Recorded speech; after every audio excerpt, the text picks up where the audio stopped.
Hello hi welcome to జై స్వరాజ్య TV. ప్రముఖ సినీ నటుడు నాగార్జునకు తెలంగాణ ప్రభుత్వం భారీ షాక్ ఇచ్చింది. మాదాపూర్లోని తుమ్మిడికుంట చెరువును కబ్జా చేసి నాగార్జున ఎన్ కన్వెన్షన్ హాల్ నిర్మించారనే ఆరోపణలు ఉన్నాయి. ప్రభుత్వం ప్రత్యేకంగా ఏర్పాటు చేసిన హైడ్రాకు ఈ నిర్మాణం పైన ఫిర్యాదులు వచ్చాయి. ఎన్ కన్వెన్షన్ ను తాకుతూనే చెరువు నీళ్లు ఉంటాయి. దీంతో ఈ నిర్మాణంకు సంబంధించి హైడ్రా పూర్తి వివరాలు సేకరించింది. ఈ రోజు ఎన్ కన్వెన్షన్ కూల్చివేత పనులు ప్రారంభించింది. హైదరాబాద్ లో అక్రమ కడ్డాల పైన హైడ్రా ఫోకస్ చేసింది. నగరంలో ఆక్రమణల తొలగింపు పైన దూకుడుగా వ్యవహరిస్తోంది.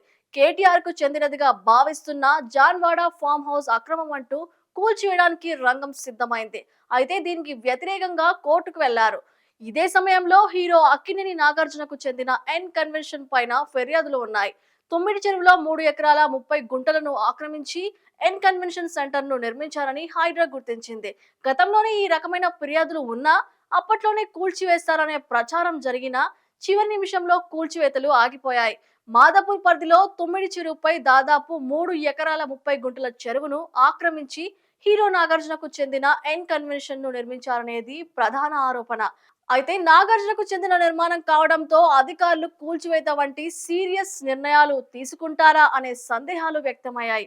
అయితే రాజకీయ నాయకులు, సెలబ్రిటీలు ఎవ్వరిని వదిలిపెట్టేది హైడ్రా కమిషనర్ ఏవి రంగనాథన్ స్పష్టం చేశారు.